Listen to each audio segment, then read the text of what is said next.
Good. We're glad that you're with us this morning. It's actually stopped raining.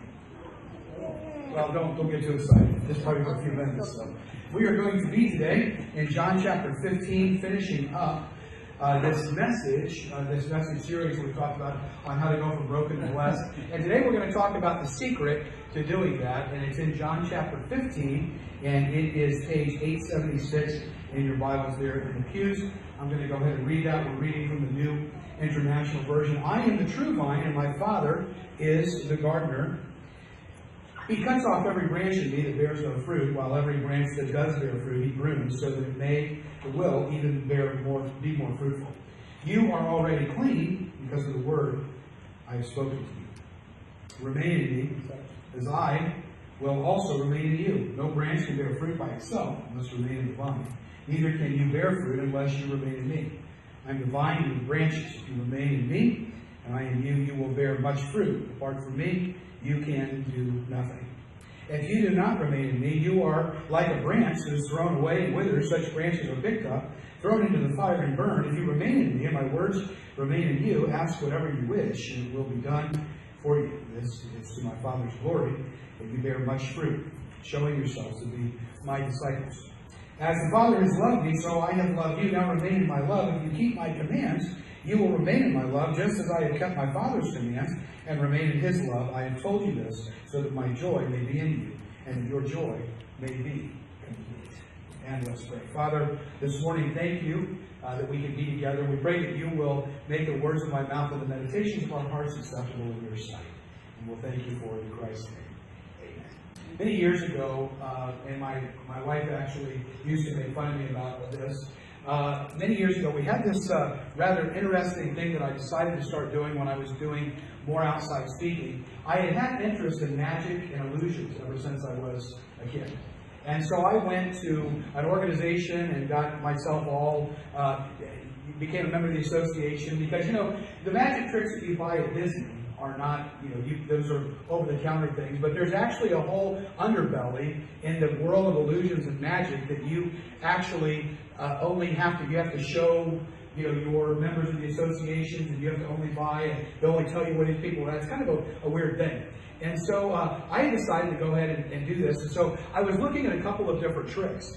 And so there used to be a shop in Boca Raton that the guy actually sold tricks like, for example, levitation. The levitation stuff always, was something that amazed me. Because I would think, how do they actually do this? They'll sit there, and I believe in the supernatural, but I know that the person's not really floating. And so I was thinking there's got to be something. And what was interesting was at that time, David Copperfield had this trick. And you may have actually seen him do it. And Copperfield would go out into the audience. He would get almost as close as where we are right here. And he would take a piece of paper, and he would ball it up, and then he would levitate it right in front of the person.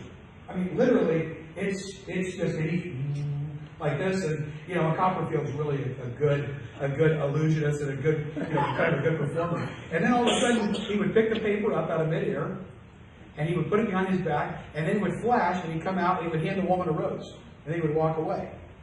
And I was like, that's cool. That's a cool trick. So. But it was expensive to buy, and I decided, I went to this shop, and I thought, I'm going to get this. I think I'm going to use it. This is a cool thing, is you can talk about deception and how the enemy deceives. And I had a whole talk I was going to do with this thing. So I went there, and I said to the guy, do you have any levitation stuff? He goes, yeah. He goes, how far do you want to go? Now that I'm part of the in crowd, he goes, I have this thing where you can levitate a person back here. It's used. And I was like, let me see that thing. Because now I was finally going to figure out how to do it. So I went back and I looked at it. I'm not going to say how it's done. But I looked at the whole thing and I went, that's it? That's the secret? Imagine my great disappointment when I paid $100 for the David Copperfield trick, only to find out when I opened it up and looked at it, I went, that's it? That's the secret? Because behind every illusion is a secret. And when you finally understand that secret, you go, oh, really? I mean, when David Copperfield made the Statue of Liberty disappear, when you find out what the secret was behind that, you go, really? That's how he did it. See, the thing is we all look for a secret. We all like to have a secret, don't we? The next time somebody's telling you something, and all of a sudden they're telling us, they whisper, and you lean in because you want to hear it. You're probably being told something that is forbidden, something that perhaps nobody else knows, but you're gonna share that. We all want to know the secret. You don't believe that? Go to Publix. My wife showed the thing last week about women that you can go through, and it'll be 5 secrets to a flat belly forever. 10 secrets to retire at 30 years old like a billionaire. 4 secrets to eat so that you will never be sick again. Now, sometimes it's secrets, it's tips, but you can see all of them. And what do? We look at it and go, oh, we want the secret. We thumb through it and go, oh, that's it. What I put up here was a book called The Secret that was written a number of years ago that actually sold 20 million copies and was translated into 50 different languages. I watched the film that it was based on, and I went, that's it? Everybody wants a secret. I was thinking about that. Why do we want secrets? There's for a couple of reasons. One of them is because I think that secrets give us some kind of safety. We know where we're going. We get the safety and go, oh, okay, that's it. You know, people are looking at magic. You know, there's people that go, oh, well, that's deception, and it's demonic because somebody's levitating. Folks, I'm just telling you right now, they're not levitating. They're not levitating the table. There's not a spirit making it go up. The psychics that are doing all this stuff, it's all trickery. It's not real. But once we finally do that, we have this sort of sense of safety and go, oh, okay, everything's cool. Secrets give us that sense of safety because we know where we're going. We know what's going to happen. And we're like, okay, the secret, I got it. I see what we're doing. Okay, I feel a little bit better, maybe. Secrets also give us what we call a sense of structure.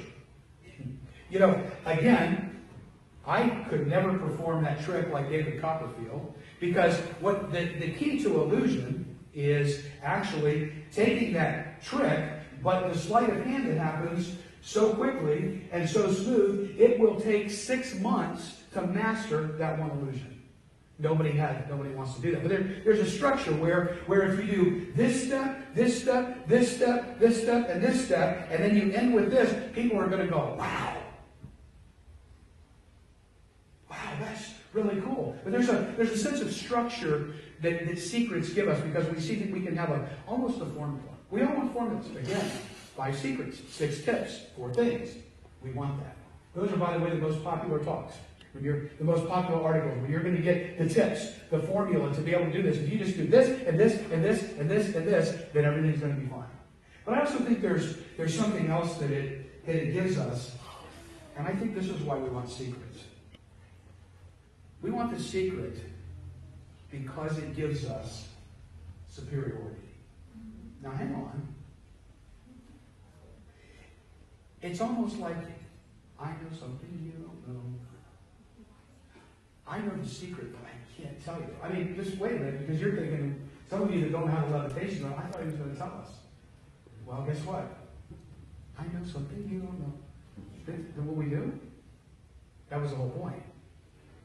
We will use the secret to help us to succeed, to be superior, to be better than somebody else. And that's why I labeled this the secret.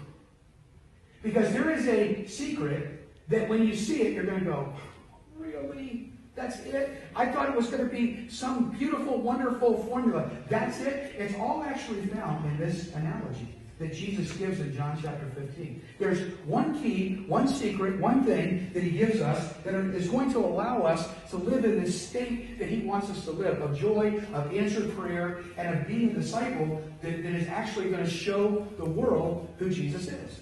And it's all found here in this. So let's unpack this for a moment in John chapter 15. Again, setting is the most important thing. Context is everything. Remember that John chapters 13 through 17 is Jesus spending some intimate time with his disciples before he goes to the cross. In John chapter 13, Jesus has told the disciples, I want to have the Passover with you. And remember, we have that sort of uncomfortable moment where he's washing the disciples' feet and they're arguing about who's number one. And he says, if I'm your Lord and your master, and I am being that person, and you call me teacher and rabbi and Lord, and I'm washing your feet, you ought to do this for one another. And so then he starts talking about how he's going away. Well, now they're upset about that. So in John 14, chapter 14, verse 1, he says to them, look, don't let your hearts be troubled. You believe in God, believe also in me. In my Father's house, mansion, are many rooms. It doesn't say mansions, by the way. It literally says rooms. In my Father's mansion, the house, is many rooms. And I'm going to prepare a place for you. And he says, and if I go to prepare a place for you, I will come again. See you unto myself, and where I am, you be also. So now, in John chapter 14, he finally says to the disciples, they've been in the upper room, let's go. And so they're leaving, and they're on their way to Gethsemane, where Jesus will pray. He'll do the high priestly prayer in John 17, and then Judas will come and betray him. So this is kind of wedged in. Now what's happened is Jesus has taken the disciples, and they're walking along, probably by a vineyard, because Jesus would do that. See the sparrows, see this, see that, and he would use that as teaching opportunities. So that's where we're at in John chapter 15. Now I love this because you have to remember the context is everything, because there are some confusing verses in here.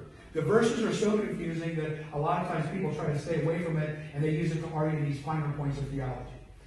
We're going to talk a little bit about a couple of those things. But remember that this is written to the disciples.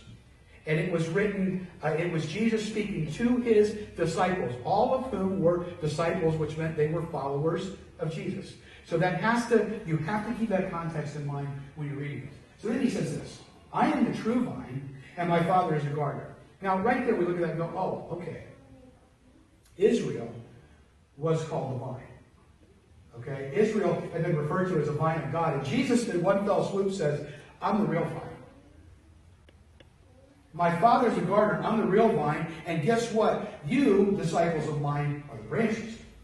We all have branches on our vines, right? On our family trees. I know some of them don't fork, but I get it, you know? So he says, I am the vine, and my Father is the gardener. Now watch what he says next. He says, he cuts off every branch in me that bears no fruit, while every branch that does bear fruit, he prunes it so it'll even be more fruitful. Uh-oh. Whoa. If it's written to disciples, it literally says he cuts off the branches that are not bearing any fruit.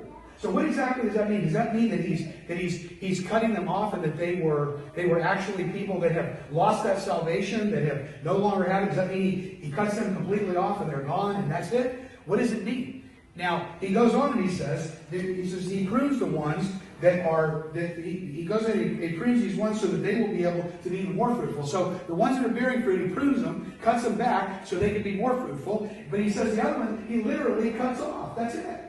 He cuts them off. Now, when you read this, it's kind of like, well, what does he say?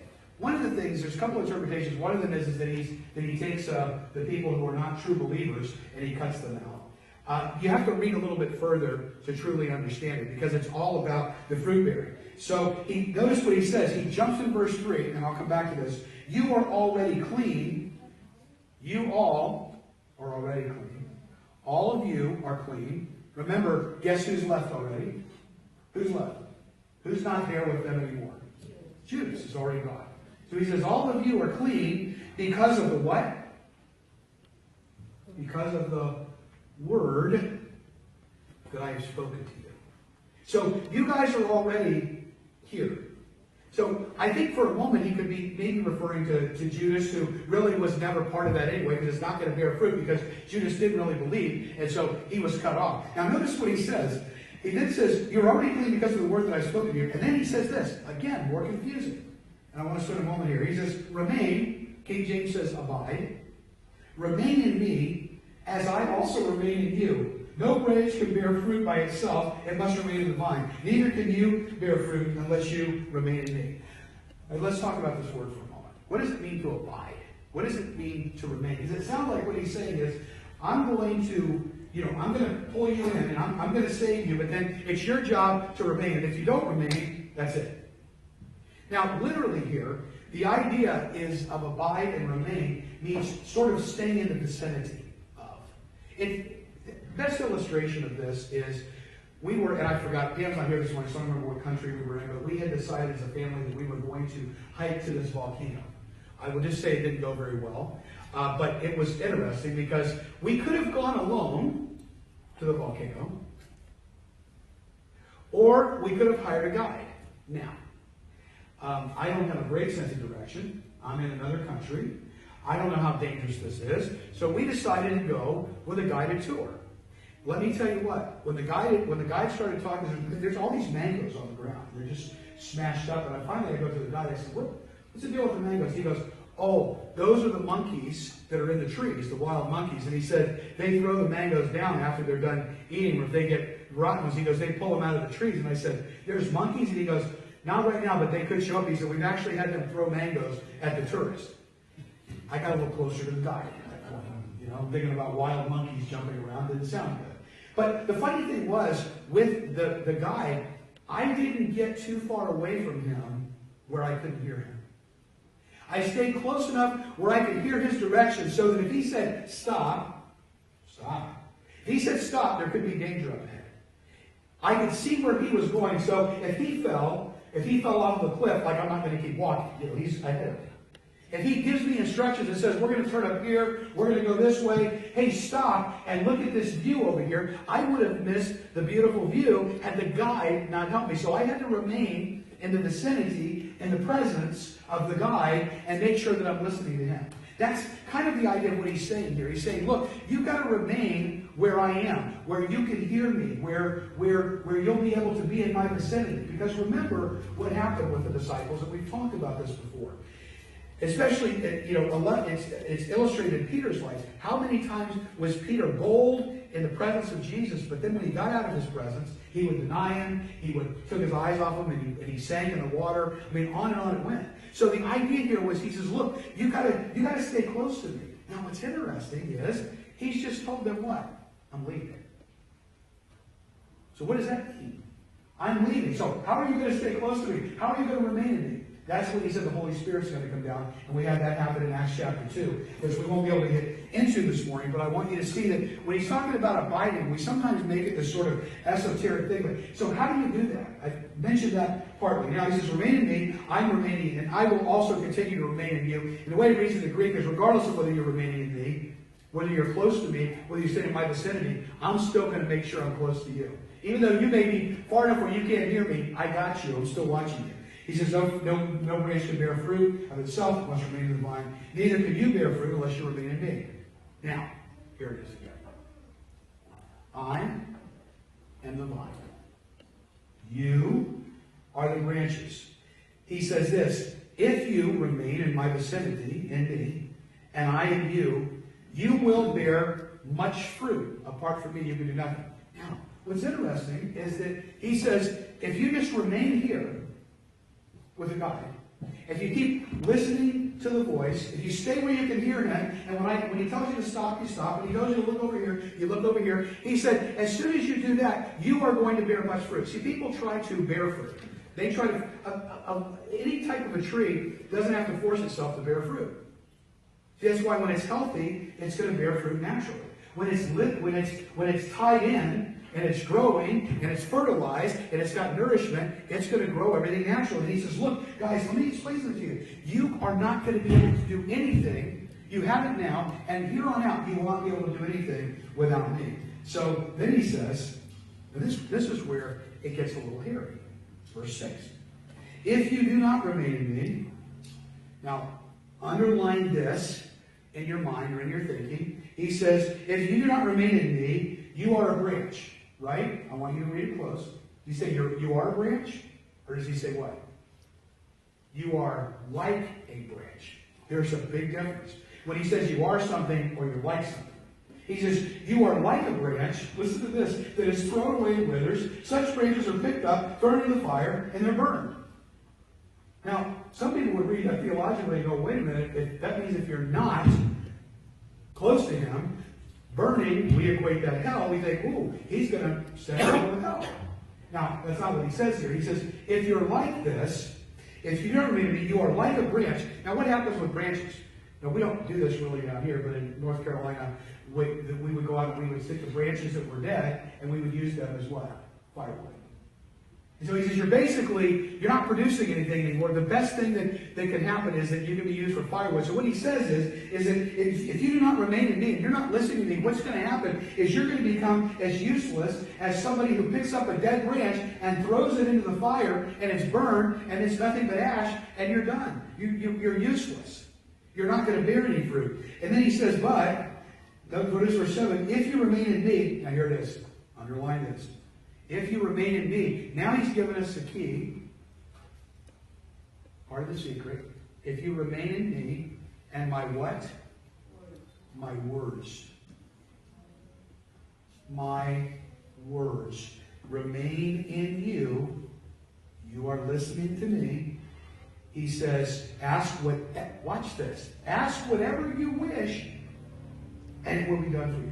You mean I can pray for a new Mercedes? You probably can, but if you're listening to him, he's going to, and you're obeying him, you're going to want what he wants. That's why I don't get all of this nonsense about I can pray.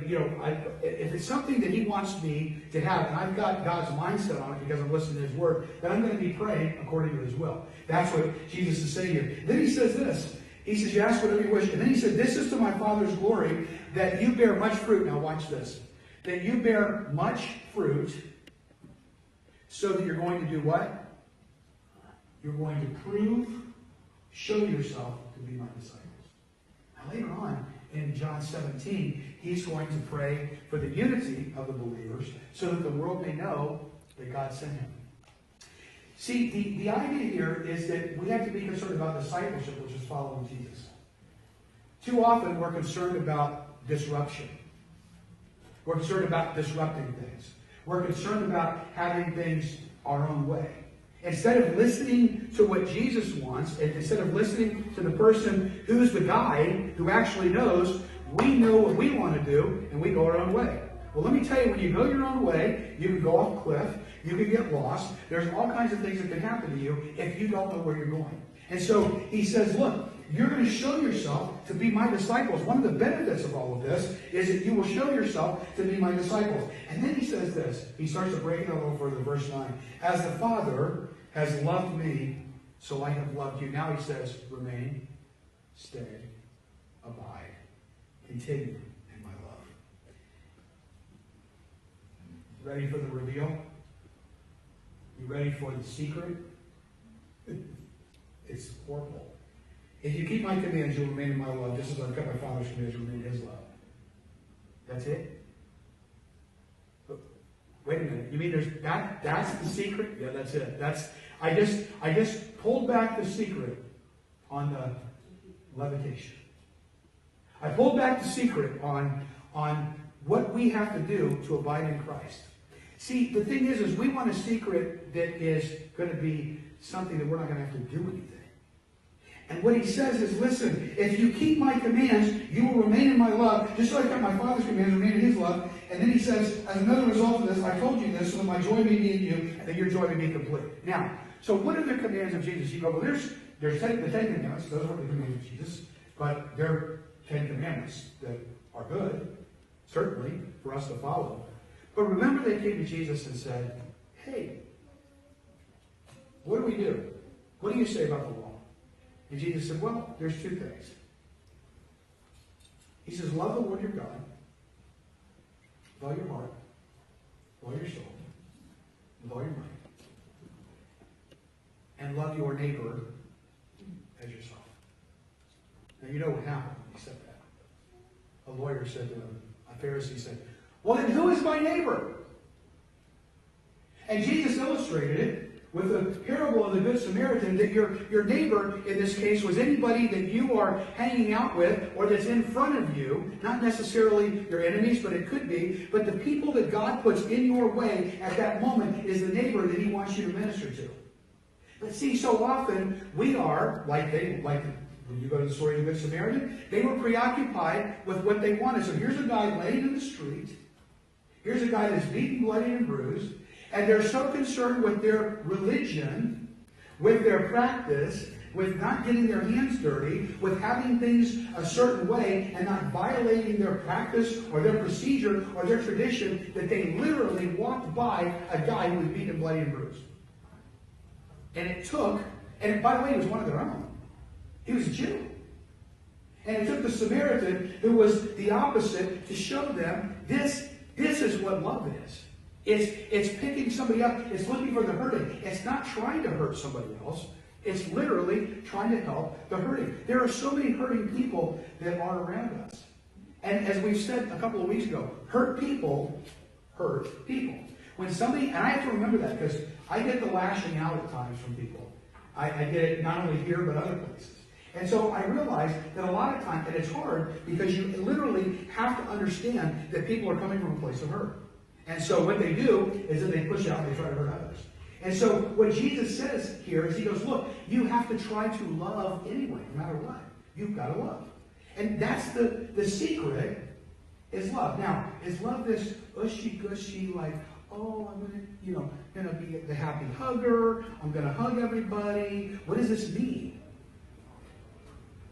Remember, agape love means to give, expecting nothing in return. It's not the brotherly love, it's not the physical love, it's not the instinctive love, but it is literally where you give, expecting nothing in return. Where you keep using your gifts, where you keep doing your stuff, where you keep doing your thing, regardless of what's happening. That's the hardest thing in the world to do, but that's what Jesus says that we should do. He literally gives us the secret, and here it is. I'm going to give it to you a different way so you can remember it. Here it is. God's way, not my way, is the best way. That's what he said. God's way, not my way, is the best way. See, the thing is that Jesus is the guide. And he's saying, you got to stay close enough to me where you can hear my voice. Sometimes you're going to be farther in the back. Sometimes you're going to be in a distance, and you're going to have to strain to hear him a little bit. And sometimes you're going to be right up next to him, and where it's like he's talking right to you. And he says, remain in my vicinity. Because why? God's way, not my way, is the best way. The problem is that we always want it our way. It's the hardest thing. It's a natural inclination that we want things our way. It's a natural inclination that this is how I want to do things. And I can't tell you how many times I've done that before I used the GPS. Pam would tell me, you need to go this way, and she knew where she was going, and I would go the other way. And guess what happened? I got lost, And then I would even argue the point that I was right. You ever done that? When you know you're going the wrong way, but you keep arguing it anyway? No, God's way is the best way, not my way is the best way. Now, there's a couple of things that happened as a result of this, and I wanted you to see them when we pointed them out. There were specifically 3 if you saw them in the text. Remember what he said, first of all, when you're doing things God's way, and you're listening to him, and you're hearing his voice, you're in his word, you're hearing what he has to say, first of all, your prayers are going to be answered. We saw that. That you're going to pray, you're going to be praying in accordance with him, and he's going to, one of the benefits is he's going to answer your prayers. The other was, he said, people are going to see you're my disciple. Your faith is going to be displayed. That's the hardest thing. People are going to go, how do I evangelize? How do I reach out to more people? Remain in him. Listen to him. How do I connect with other people? Do what he's telling you to do. Not what you want, but what he wants. Because then ultimately what's going to happen is people are going to see you're his disciple. And then of course he says, and this is one of the hardest parts. You know what he says? He says, remember that if you drop down a little bit, when we were in verse 8, he says, let me get to it. If you remain in my words, remain in you, ask what you wish to do. This is my Father's glory, you're much fruit, showing yourselves to be my disciples. And then he says at the very end of verse 11, I have told you this, so what? That my joy may be in you, and that your joy may be complete. Here's the thing. If you're not living in joy, you're not listening to him. It's just that simple. If you're not living, now that doesn't mean that you're not going to have moments, but I'm talking about because it's going to be difficult. We're going to have difficult moments. It doesn't mean that you're happy and smiling all the time. But joy is one of the most important things that we can have. And so we're going to have mourning and we're going to have grief. But if you're just miserable all the time, that means you're not living close enough to him. That means you're not listening to what he has to say. And it's the hardest thing in the world because that joy comes naturally when we're listening to him. Yesterday, I was at the 90th birthday of one of my professors. I was honored because his wife asked me to speak. There was about 6 to 8 speakers, and she wanted me to tell some stories about, we call them Rev. And Dr. Sellers, Reverend Sellers, was on my ordination council. He was at my ordination. It was his 90th birthday and his 63rd year of ministry. It's pretty cool. And so I got to tell some stories about him. Now, I want you to understand this guy is a learned guy. He spent 4 years at Philadelphia College of the Bible, 4 years getting a master's degree at Dallas Theological Seminary, and 2 more years getting his PhD at Grace Seminary. So he had his equivalent of doctorate in theology, which all told took him 10 years to do. He had also served in the military. Smart guy, Greek scholar, written all types of books on Greek and on tongues and all those kinds of books. And so it was interesting because I remember years ago when Pam and I first got married, our apartment was right across from Rev's classroom. And I remember one time I went into Rev's classroom. I said, "Hey, I got to talk to you something." We were going into ministry. I said, "I want to ask you a question." I said, "I'm just curious. How does a guy like you, that's cerebral, have a quiet time?" Because I learned all these different ways and formulas. So I was looking for the formula. I was looking for the secret that would allow me to do the effective quiet time so I could get really close to God. And I would, of course, be closer to God than anybody else because I was supposed to be, and so I'm listening. So here's the guy. And Rev says to me, "Well, Bobby," and I had to hear that yesterday. I forgot. He's one of the few people who still calls me that. That's how they kept referring to me yesterday.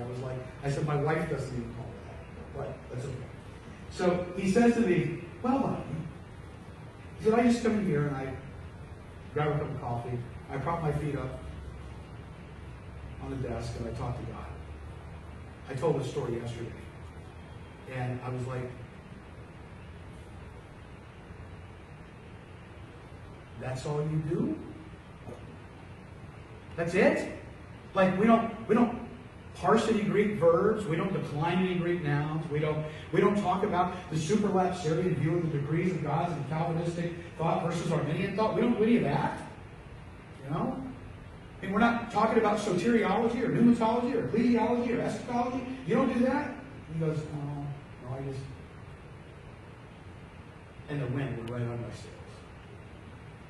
Yesterday when I told that story, that was one of the things that I told that I admired so much about him. Because no matter how smart and intellectual you are, no matter how much you know about the book, no matter how cerebral you may be, it still comes down to staying in his vicinity, to listening to what he has to say, to communicating with him, doing what he says. That is what it means to be a follower of Jesus. We don't have to force the fruit thing. We don't have to force the attitude thing. We don't have to force answer prayer. There's so many ways to do that. And a lot of times I think there's so many that we wind up not picking them. That's the secret. The secret is for you and I to know that God's way, not my way, is the best way. Let's pray.